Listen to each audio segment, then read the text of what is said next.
Selamat malam, salam sejahtera. Ini satu kejutan daripada SPRM yang tentunya mengejutkan seluruh Malaysia, mengejutkan juga kepimpinan Anwar Ibrahim, mengejutkan seluruh 222 ahli parlimen. Disahkan hari ini, SPRM telah menahan pegawai SPRM sendiri. Oh, ini memang menarik.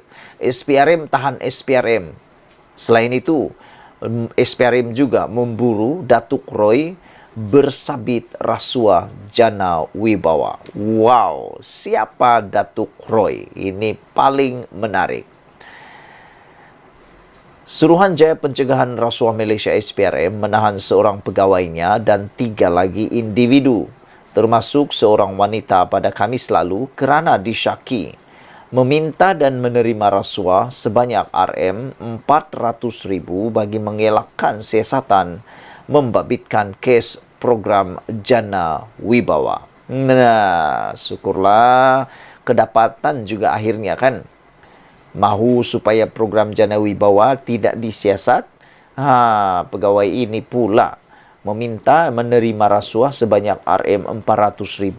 Nah kan, wanita berkenan sudah dibebaskan dengan jaminan SPRM, manakala 3 lagi suspek sedang berada dalam reman hingga esok.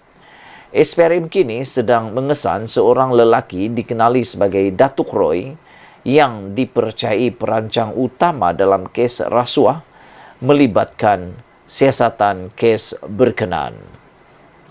Lelaki itu yang berusia lingkungan 50-an sebelum ini pernah dituduh di mahkamah dan dijatuhkan hukuman penjara atas kesalahan rasuah. Ketua Pesuruhjaya SPRM Tan Sri Azam Baki ketika dihubungi mengesahkan penangkapan yang dilakukan itu. SPRM sama sekali tidak akan berkompromi dengan mana-mana pihak, termasuk pegawai sendiri sekiranya terbabit dengan sebarang kegiatan yang menyalahi undang-undang, katanya. Saudara-saudara sekalian, inilah yang paling mengejutkan kita dan inilah yang paling menguntungkan kita. Apabila SPRM benar-benar melaksanakan tugas yang sewajarnya, tanpa mengira bulu, tanpa mengira siapapun mereka. Ini yang kita kehendaki berlaku dalam negara kita. Tidak berlaku unsur pilih kasih. Yang salah tetap salah, yang benar tetap benar. Siapapun mereka harus ditangkap tanpa mengira atau tanpa pengecualian. Menariknya hari ini SPRM telah mengesahkan seorang pegawai mereka telah ditangkap dan memburu Datuk Roy kerana bersabit rasuah jana wibawa. Apa yang berlaku? SPRM menahan seorang pegawainya dan 3 lagi individu termasuk wanita kerana disyaki meminta dan menerima rasuah RM400,000 bagi mengelakkan siasatan kes program Jana Wibawa. Sebenarnya, kenapa sampai begini? Apa yang nak disembunyikan sangat dalam kes program Jana Wibawa ini?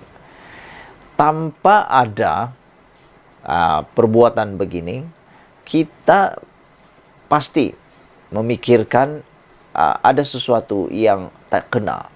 Tapi dengan adanya siasatan begini, lagilah kita memikirkan ada sesuatu yang tidak kena. Kalau pegawai SPRM sendiri cuba mau tutup, cuba untuk mengelakkan siasatan membabitkan kes program Jana Wibawa ini, bayangkan apakah rahsia yang sebenarnya tersembunyi dalam program Jana Wibawa tersebut. Terima kasih kerana telah menonton channel ini, share video ini supaya semua orang tahu ini adalah isu yang paling panas hari ini. Kita jumpa lagi. Bye-bye. Selamat malam, salam sejahtera. Terbukti sekarang, akhirnya Muhyiddin sama saja seperti Zahid Hamidi. Kalau sebelum ini dalam PRU 15 yang baru-baru ini, seringkali kita pernah mendengar kata-kata seperti 1 undi untuk UMNO, 1 undi untuk Zahid. Kali ini, apa bezanya? 1 undi untuk Bersatu, 1 undi untuk Muhyiddin. Tiada bezanya. Terbukti akhirnya Muhyiddin sama saja seperti Zahid Hamidi. Presiden Bersatu Muhyiddin Yassin akhirnya terbukti sama dan saling tak tumpah perangainya seperti Presiden UMNO Ahmad Zahid Hamidi, di mana kedua-duanya enggan melepaskan jawatan selepas didakwa di mahkamah. Sementara Zahid Hamidi sebelum ini berkeras enggan melepaskan jawatannya kerana beranggapan pendakwaan terhadapnya ketika era Tun Mahathir Mohamad berkuasa kali kedua sebagai bersifat politik dan terpilih. Muhyiddin pula diputuskan oleh MPT agar tidak melepaskan jawatannya yang sedang disandangnya. Tanpa terdengar bekas Perdana Menteri itu ada menghantar surat peletakan jawatannya, MPT Bersatu sebaliknya lebih dulu menolak beliau daripada melepaskan jawatannya. Perkara itu diputuskan dalam mesyuarat khas MPR Bersatu yang dipengerusikan oleh Muhyiddin sendiri malam tadi. Barangkali keputusan MPT Bersatu malam tadi bersesuaian dengan pendirian Muhyiddin yang mahu menyerahkan nasib serta kedudukannya kepada parti menentukannya. Setiausaha Agung Bersatu Hamzah Zainuddin berkata, MPT Parti Sebulat Suara menolak peletakan jawatan Muhyiddin sebagai Presiden Bersatu. Ini kerana MPT menegaskan bahawa pertuduhan ke atas Muhyiddin dibuat atas jawatan beliau sebagai Presiden Bersatu dan bukannya pertuduhan atas kapasiti peribadi.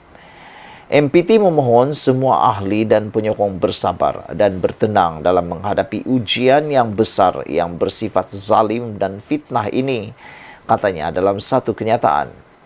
Tidak kira apa sekalipun hujah yang cuba digunakan untuk mewajarkan keputusan demikian, pokoknya apa yang dilakukan Zahid Hamidi dulu, itulah yang ditiru oleh Muhyiddin sekarang ini.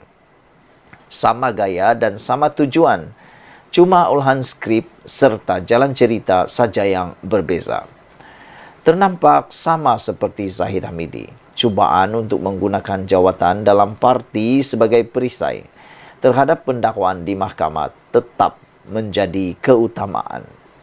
Maknanya, apa yang dilemparkan kepada Zahid Hamidi dulu sudah berbalik kepada diri sendiri.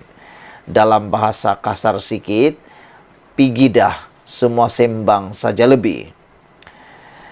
Zahid Hamidi agaknya sekarang ini tentu sedang ketawa tak berhenti-henti kerana beliau sudah ada kawan yang sama-sama berjawatan Presiden Parti sedang berdepan pertuduhan di mahkamah serta sama-sama pula pengecut enggan melepaskan jawatan dan sama-sama lagi mahu menjadikan jawatan dalam parti dan parti masing-masing sebagai perisai melindungi diri. Saya pun dalam hal ini teringin nak tumpang ketawa sekali. Apa yang Muhyiddin perlu sedar, mengambil contoh Zahid Hamidi, terus memegang jawatan dalam parti dan kemudian berdepan undi rakyat dalam PRU, ia lebih mungkin menghasilkan keputusan yang lebih buruk lagi. Lihat saja bagaimana UMNO daripada 54 kerusi parlimen yang dimenangi pada PRU 14, tetapi hanya mampu menang 26 kerusi saja pada PRU 15 lalu.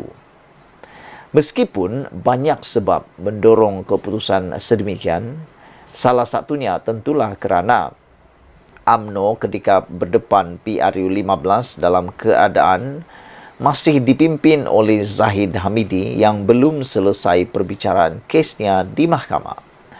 Apakah Muhyiddin juga mahu membawa Bersatu beroleh keputusan yang lebih buruk pada PRU 16 akan datang?